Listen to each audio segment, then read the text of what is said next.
watch these videos and understand the common examples of bad behaviors on the road.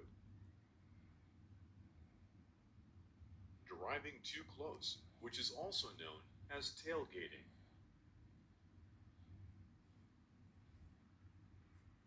Being aggressive to other drivers.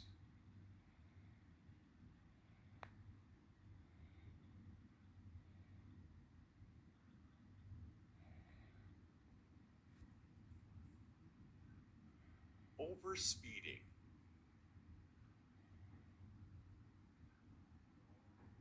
And inconsiderate parking.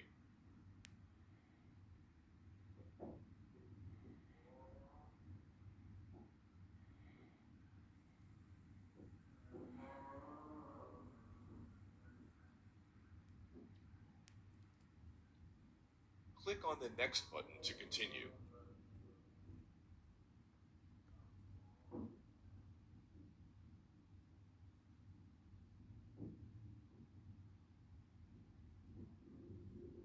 As you can see, examples of bad behaviors on the road are endless. It is important as a good driver to keep focused and behave in an appropriate way.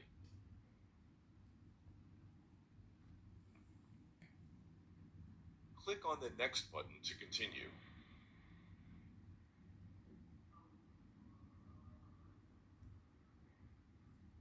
Bad driving behaviors have consequences.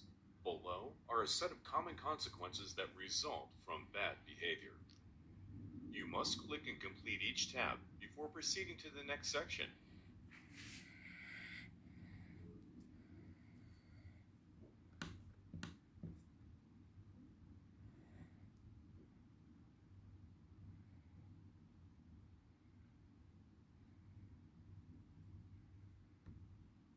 Anger, frustration, stress.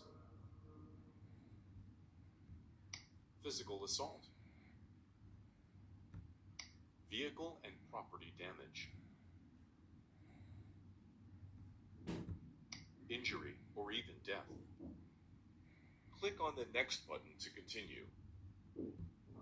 If we look at crashes only for a moment, what do you think are the main factors that cause a crash? Look at this pie chart and understand what the main causes of crashes are. Over 95% of crashes is due to people making mistakes. Even in situations where the road or the vehicle is to be blamed, who has responsibility for maintenance or driving at a speed appropriate for the conditions? The driver. Only in a very limited number of situations, such as a car being hit by a falling tree, we can really say that there has been an accident. An accident is an unfortunate event that happens unintentionally and is not the fault of the driver.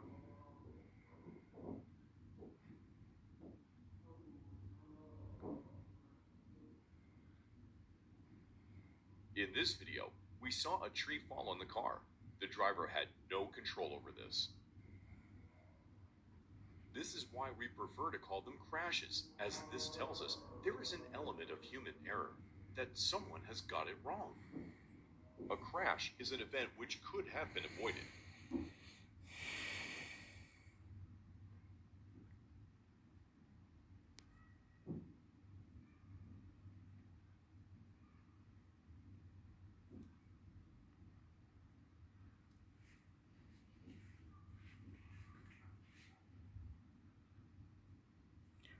Click on the next button to continue.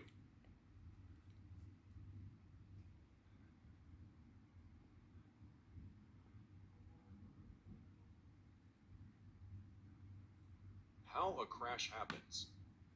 During this session, we will walk through each stage of this process and see how a combination of distractors discussed earlier in the lecture come together to lead to a crash. Your child is sick at the hospital. As a result, you have had a restless night in the hospital alongside your child.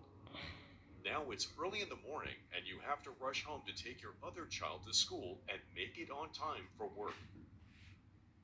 As a result, you have increased pressure at work due to arriving late.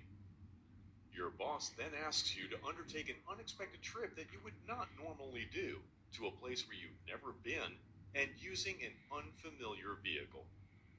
At this point, you are feeling extremely tired and have a lack of concentration. As a result, you fall asleep behind the wheel, which leads to a crash. The driver could have avoided this chain of events which led to the crash. You should always make sure you are not tired whilst driving, and in the case where you are tired, you should avoid driving. Click on the next button